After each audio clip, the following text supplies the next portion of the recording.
Drage gledalke, spoštovani gledalci, dober večer. Moje ime je Bojan Požar.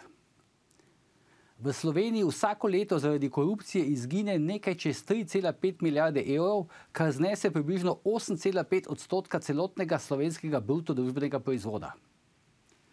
To so šokantni podatki, ki pa k nam prihajajo naravnost iz Bruslja, iz Evropskega parlamenta, slovenski mediji pa so, kakšno naključje, te podatke prezrli.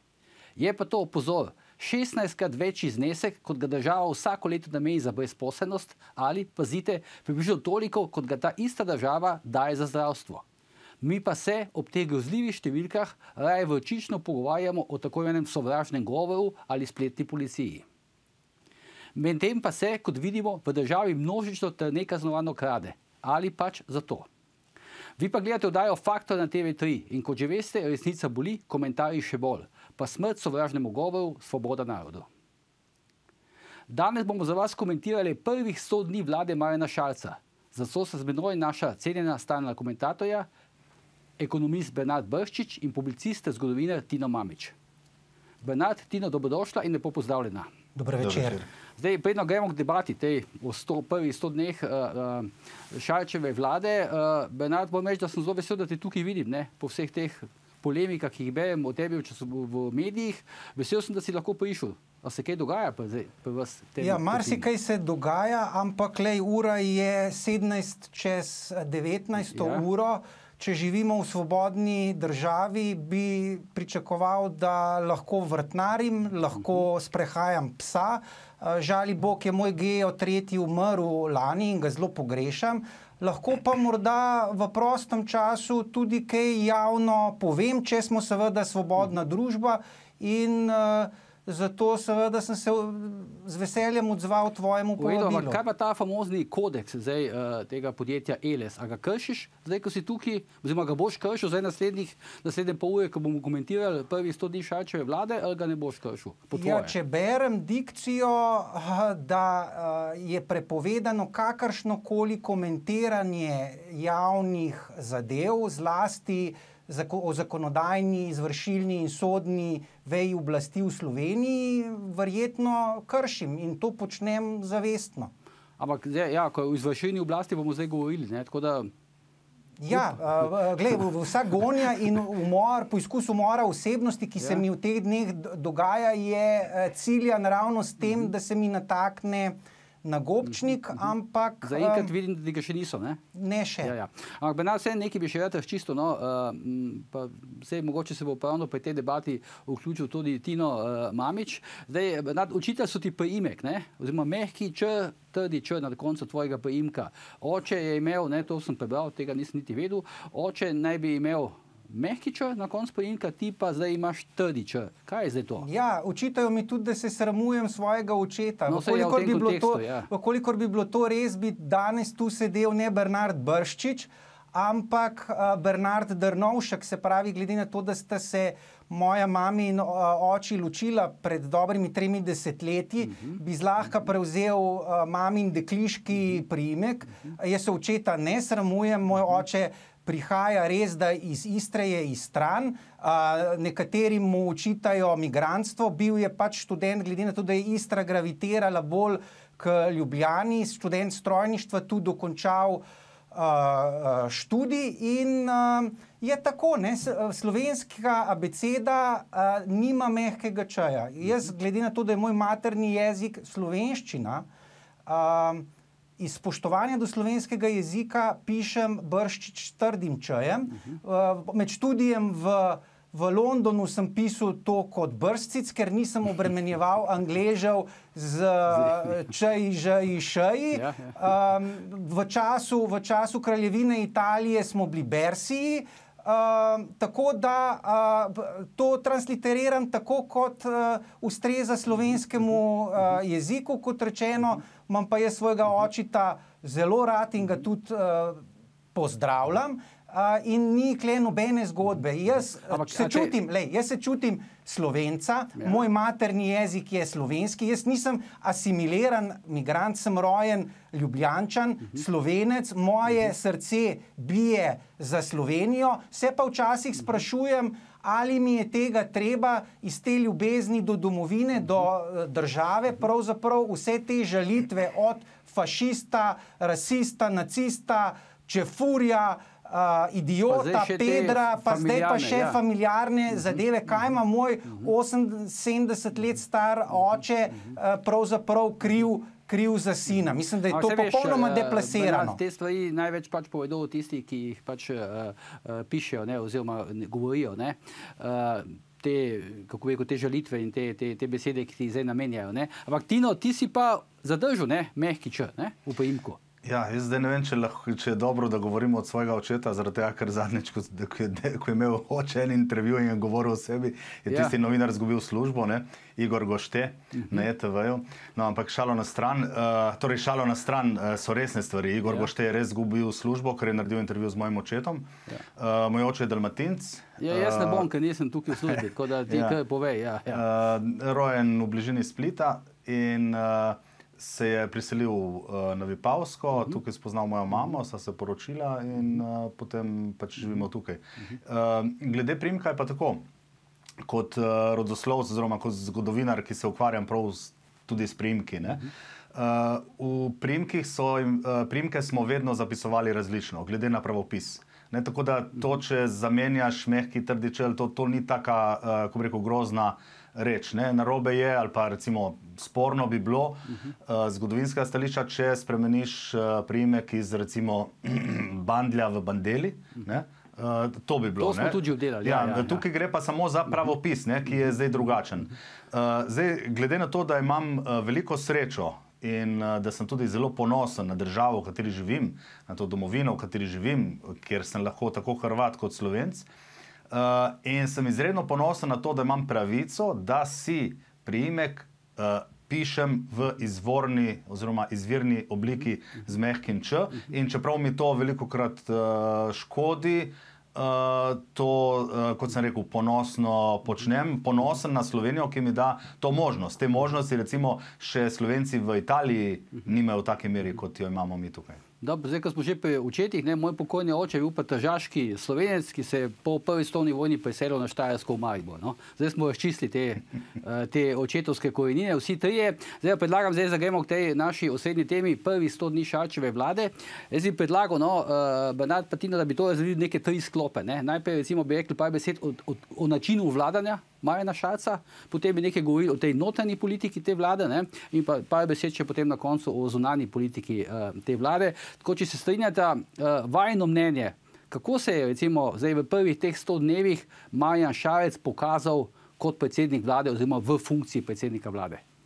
Bernard, boš ti začel, no? Ja, poglej, glede na to, da je politika teater, je morda dobrodošla sprememba, da imamo komedijanta za predsednika vlade. Dejansko... Kaj, nisem ti prav zmel dobrodošla sprememba, ali kako? Ja, mislim, dobrodošla, se pravi, če je to teater absurda, morda ni napačno. Zdaj jaz moram reči, da kakšnih kompetenc razen kimanja in produciranja šarcizmov v stilu, če je špičasto bo dovile, če je pa ploščato bo pa lopata. Nisem zaznal sposobnosti reševanja, naslavljanja relevantnih družbenih vprašanj. Kar je naredil za svojo popularnost je, da je razdelil celo vrsto bombončkov zaposlencem v javnem sektorju, fino obremenil s tem javne finance, povzročil izjemno poslabšanje fiskalne slike, na kar opozarja nenazadnje Fiskalni svet, da praktično dosežki vlade Mira Cerarja, ta relativna fiskalna konsolidacija, kjer je praktično v lanskem letu država ujela srednjeročni fiskalni cilj 0,25% strukturnega presežka, je ogrožen. Predlagal bi, da bi to se pomenili potem kasneje, ko bomo govorili o vladi. Dajmo zdaj reči nekaj o Marjanu Šarcu. Se nekaj si pravzaprav rekel. Mene recimo zanima, imam dva podvprašanja. Recimo, odkot je zdaj on dobil ta status predsednika vlade, ki si nekaj upa povedati? To, kar zdaj vidim razni komentatorji in analitiki uporabljajo, to je ena stvar. In odkot, zakaj je dobil ta status? nekega odločnega predsednika vlade. In drugo podvprašanje, ali po vašem mnenju je Šarec tisti, ki odloča v tej vladi ali ne? Če smem se na drugo vprašanje, absolutno ne. Gre za mandžurijskega kandidata za marioneto, odločajo po mojem mnenju drugi, se pravi, da gre za nadaljevanje lutkovnega gledališča, da so tokrat izbrali pravega v smislu igralca. Dejansko za marioneto je najboljši pravzaprav igralec in to funkcijo, se pravi nadaljevanje vloge Serpentinška, mu pravzaprav kar dobro uspeva. Kaj pa to, zdaj mogoče bi se Tino vključil, no? Recimo to vprašanje, kako to, da je on naenkrat zdaj dobil nek status človeka, predsednika vlade, ki je odločen? To, kar zdaj mediji recimo poudarjajo. To je njegova igra in mediji pač nasedajo na to igro. Ne? Zdaj, težava je, da si Šarec misli, da vlada, ne? Da misli, da ima veliko več moči, kot jo dejansko ima. Ti si pripričan, da on to misli, da vlada? Ja, mislim, on ve, da so v ozadju pač strici, ki jih je treba ubogati, ampak hkrati sam zase pa še vedno misli, kako je dober, kako je lep, kako je zmagal na volitvah, kako je on uspešen. Ne? To je isti sindrom, ki sta ga imela tudi Cerar in Bratušek. Samo Cerar je dobil na volitvah 26%, ne? Šarec pa 13%. Ja, gotovo, ampak ko prideš na mesto predsednika vlade, ti odstotki ne štejejo dosti. Ne? Tebi pač ta ego tako zrase, ker misliš, da si tako pameten, tako dober, tako in sploh. Tako da gotovo, da se še ne zaveda, ker iz njegovih reakcij vidiš, da je še zelo samozavesten.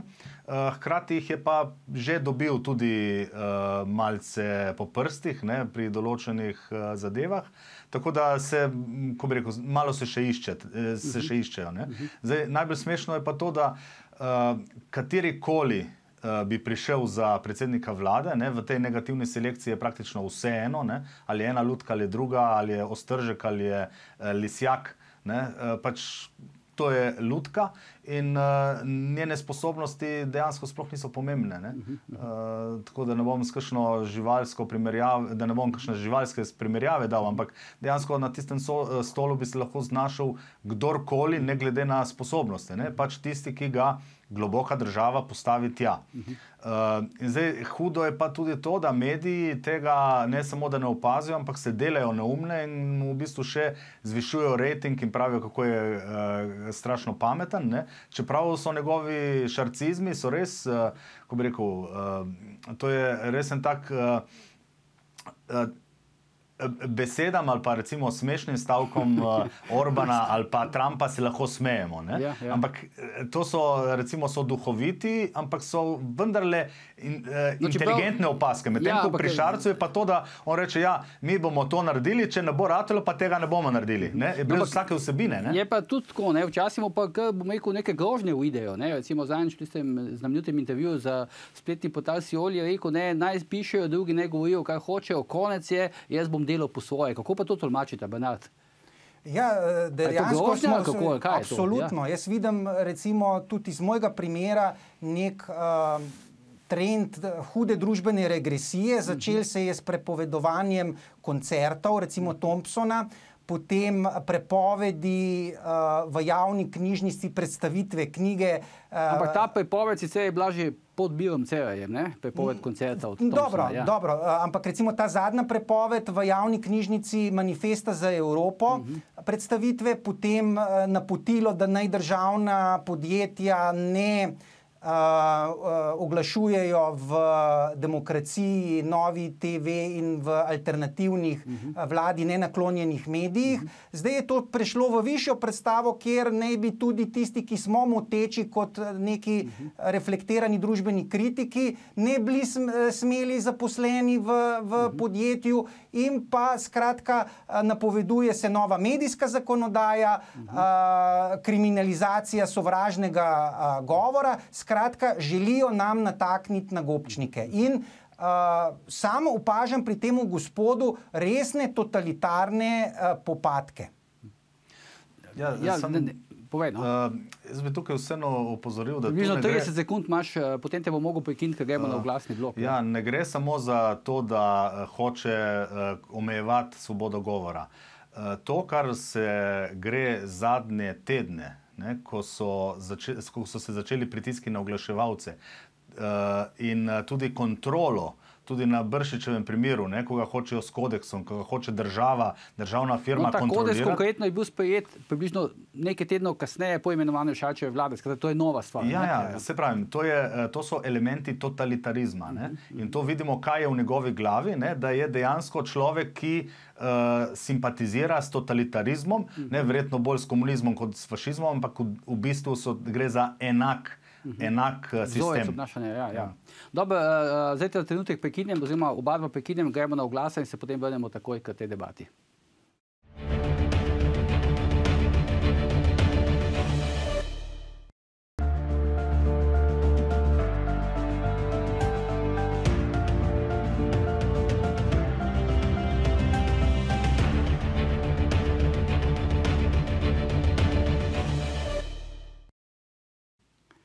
Drage gledalke, spoštovani gledalci, dobrodošli nazaj v oddajo Faktor. Pogovarjamo se o prvih 100 dnevih Šarčeve vlade, z menoj sta pa gospod Bernard Brščič in pa gospod Tino Mamić. Zdaj, govorili smo predvsem o tem načinu vladanja, ne, vodenja vlade Marjana Šarca. Prekinil sem te, Tino, tako da bi te prosil, če nadaljuješ, no? Ja, od leta 1990 do danes nismo nikoli bili tako blizu totalitarizmu, kot smo danes. Ne, v teh 100 dneh Marjana Šarca smo se najbolj približali. Recimo, če pogledamo konkretno primer. Firma Ljubljanski potniški promet ima oglasni prostor na avtobusih. In tu se je pojavil oglaševalec, ki je zakupil oglasni prostor.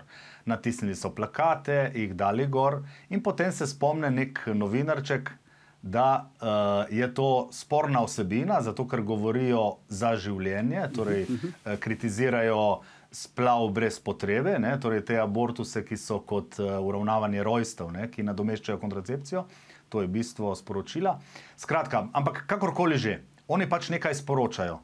In potem se dobi nek novinarček oziroma mnenjski voditeljček, ki na to opozori in glej ga zlomka, ta oglas umaknejo. Ampak zdaj ta ljubljanski potniški promet ne sodi počasa, tu sodi pod Jankovića. Ne, ampak tu gre za Jankovića, ne? Ampak je ista mentaliteta, ne? Enako razmišljajo, zato ker Šarec na enak način govori in iste stvari govori, ne? O tako imenovanem sovražnem govoru in tako naprej, ne? Ta latovščina. No, ampak če pogledamo, če firma naredi posel in se potem politik umeša v ta posel, ne? To je samo v totalitarnih režimih. Ne? To je urbanizacija, kot pravimo. Ne? Ja, to je, mislim, da pri Orbanu ni tako hudo. Ne? Orban se ne tako meša v posel. Ne? Se pravi, če se mešaš v neke politične zadeve, ampak tukaj gre za čisti posel in uničevanje posla. Še eno stvar, dajmo jo razčistiti, poskušamo jo razčistiti. A imate vidva občutek, da si Marjan Šarec poskuša graditi nek svoj kult osebnosti? Recimo zlasti to v navezavi ne vem, pač kar naprej se vlečejo neke primerjave z pokojnim Janezom Drnovškom in podobno. Imate ta občutek? Jaz delim to mnenje tvoje, dejansko je to njegov vzornik, ampak kritična refleksija pokaže, on ga tudi fizično igra, ne, te gibe z rokami in podobno. Saj je dober imitator. Odličen imitator, ja. Ampak jaz mislim, da Drnovšek ne more biti zgled, ker je eden poleg Milana Kučana eden glavnih krivcev za stagnacijo Slovenije in za neuspešno, ker je veljal Drnovšek, Drnovšek je zamev. Tega jaz najbolj ne razumem, zaradi tega, ker je bil plenty of nothing. Govorili so, kakšen poliglot je bil, kakšen intelektualec, kako je bil odločen, ampak on je bil poosebljene neodločnosti, da se ni znal odločiti o ničemer. Jaz moram reči, da imam tu veliko boljše mnenje o Janezu Janši, s katerim sem imel priložnost sodelovati in sem videl, da tudi je sprejemal napačne odločitve, ampak je imel to sposobnost sprejemanja odločitev in vodenja. Jaz moram reči, da ne pri Drnovšku, ne pri Šarcu tega ne zaznavam, da pa to imponira Slovencem, ne, se pravi, da neke take v bistvu kvazi mevže, recimo primer tega, da je tega nesrečnega državnega sekretarja poslal v Marakeš, če si ti moški in verjameš v Marakeškega sporazuma, če si v to prepričan, ne pošleš ne Mira Cerarja, ne gospoda Čurina, ampak bi sam odletel v Marakeš in prisostoval temu podpisu. Se pravi, v bistvu gre za neko balansiranje tega, da si konstituenc ne odtujiš, se pravi, da zadovoljiš neko ekstremno levico, kako si ti multikulti, hkrati, da si ne odtujiš neke sredinske konstituence, rečeš, sej, nisem jaz tega podpisal, se pravi, si po pilatovsko umiješ roke. Skratka, to gre za politiko popolnoma brez prepričanja. Jaz v tako politiko ne verjamem, v politiko teatra, ampak očitno je pa zaznava pri Slovencih, da je pa to zdaj neki mesija Marjan Šarec. Zame ni. No. To opažam, mogoče se motim, ampak mislim celo, da imam prav. No. On v principu ne odloča, ampak komentira dogodke. Ne.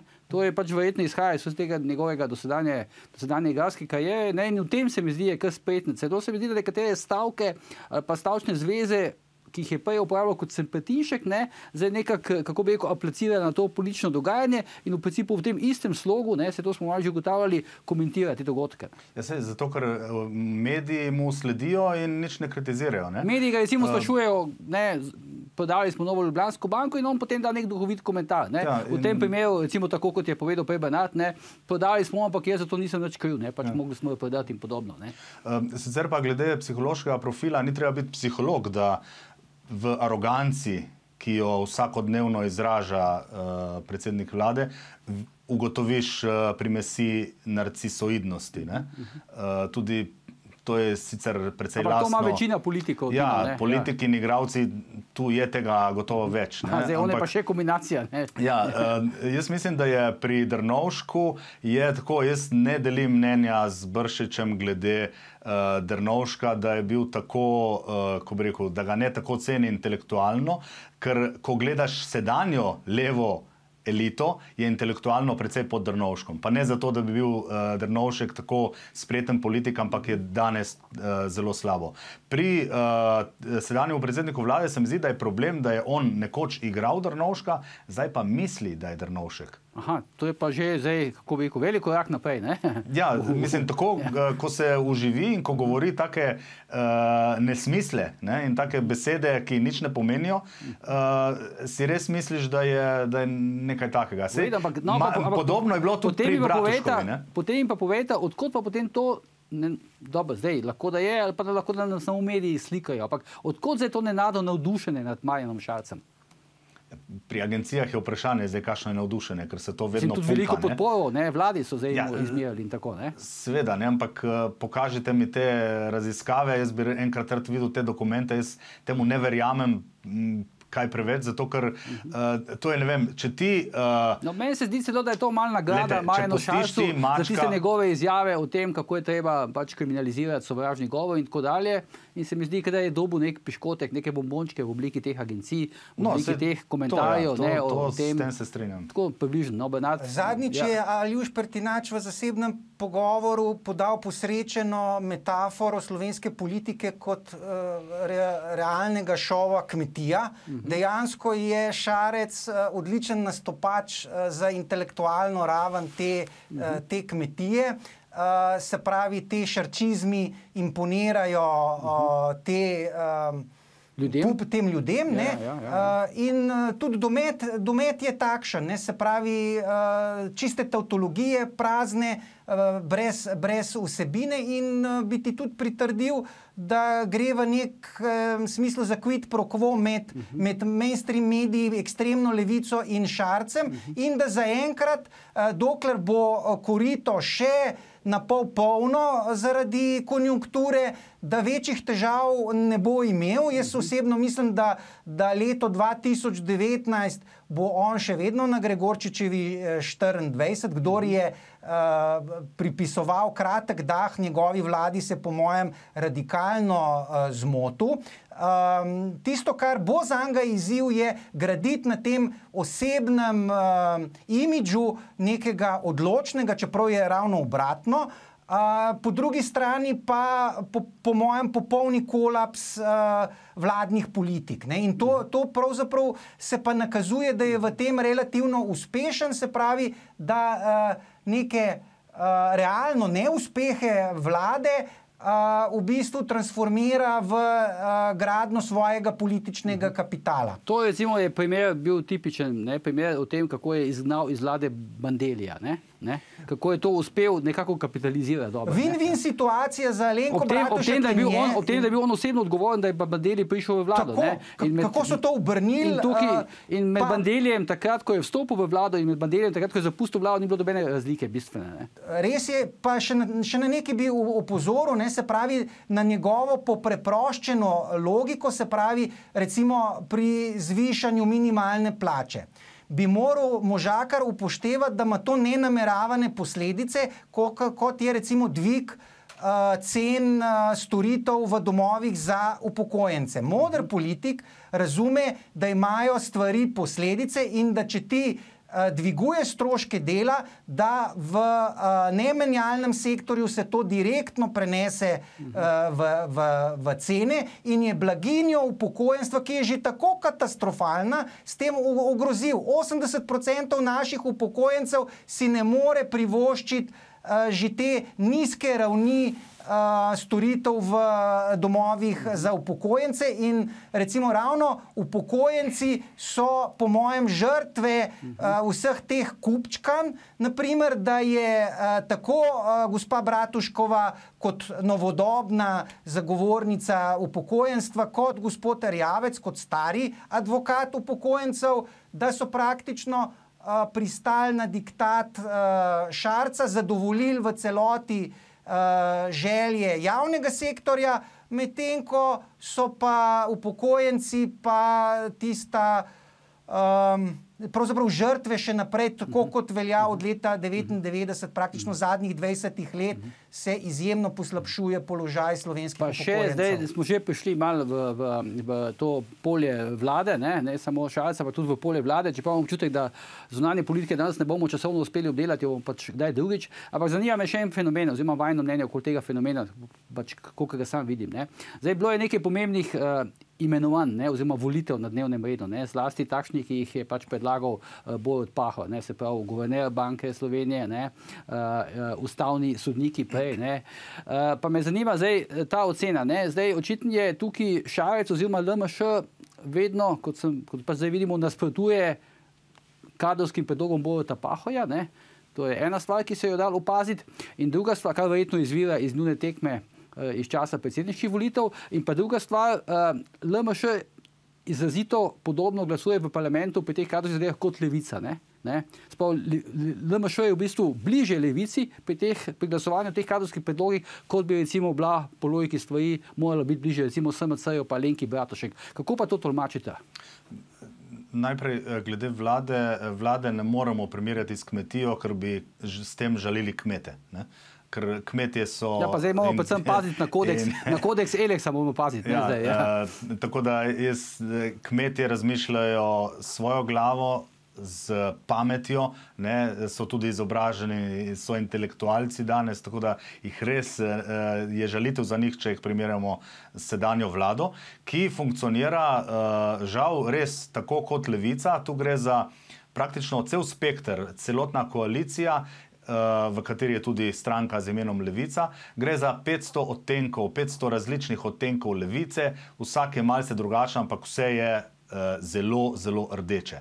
Ne? In zdaj seveda se pač eden hoče svojega sina spraviti noter, drugi hoče svojega soseda in tu gre za zakaj je LMŠ praviloma bolj podobna, bliže Levici, kot recimo drugim strankam iz iste liberalne skupine Evropske ALDE, recimo, kot pa bi bila, recimo, kot bi morala biti, naprimer, bliže SMC-ju oziroma stranki Alenke Bratušek? Zato, ker LMŠ nima programa, zato, ker Šarec nima programa, medtem ko ga Levica ima, ne, vsaj v besedah, ne, in poleg tega pa gre tudi za spogledovanje s totalitarizmom, ne, kjer je Šarec zelo podoben in je najbolj, ker to recimo, da bi kaj takega predlagal, kot predlaga Levica ali pa Šarec sedaj s tem sovražnim govorom ali pa s temi omejevanji oglasov in to, kar se že na zelo se pozna na medijih, da so ustavili Pipico oziroma ustavili in blokirali določenim firmam oglaševanje, ne, to se pozna na medijih. Torej, zaradi vsega tega skupaj vidimo, da je to praktično, če rečemo, gliha v kup štriha. Ne. Tu gre za iste odtenke, isto mentaliteto, isto miselnost, ampak zdaj se malo za potrebe dnevne politike se predstavljaš za sredino, za liberalce, za ne vem kaj, dejansko pa so tvoje metode popolnoma enake. Kako pa ti, Bernard, gledaš na te dve, recimo ta odpor, kadrovski odpor Šarca proti Pahorju, oziroma ta bližino Šarca in pa Levice? Ja, deloma je ideološka, deloma pragmatična, zaradi tega, ker je Levica jeziček na tehtnici, se pravi, da morajo signalizirati, da zadovoljujejo njihove interese. Jaz moram reči, da sem bil... Ker Šarec v principu stranke Alenke Bratušek ne potrebuje v vladi, ne? Tako, potrebuje pa Levico, ne? Levico potrebuje. Druga stvar, da sem zelo vesel pravzaprav včerajšnjega glasovanja, kjer je praktično opozicija rešila predsednika guvernerju, da gre za zelo modro odločitev tudi strani opozicije, za izrazito državotvorno, da se je rekreirala neka nova koalicija, tako rekoč, ki postavlja interese države pred interese neke partikularne opcije, kot je Levica. Dejansko je gospod Vasle daleč najboljši kandidat izmed teh, ki so bili v igri, in sem pravzaprav tega bil zelo vesel, da so izbrali po mojem kompetentnega kandidata, ki ni imel slabih rezultatov na prejšnji funkciji kot direktor Umarja. Uspel mu je v bistvu vzpostaviti razmeroma solidno podporno službo, razmeroma neodvisno, koliko je lahko v Sloveniji neodvisna. In moram reči, da po katastrofalnem vodenju gospoda Jaspca, ki je pustil popolno razsulo v Banki Slovenije, si obetam od te odločitve predsednika Pahorja, pa nisem njegov pristaš. Ja, ampak zdaj imamo samo še 20 sekund. Ja, nisem njegov pristaš, ampak to je ena takih modrih odločitev. Dobro, gremo zdaj na drugi oglasni blok, potem se vrnemo. Ne zapuščate še nas, ko bosta komentatorja podala tudi svoje zaključne misli.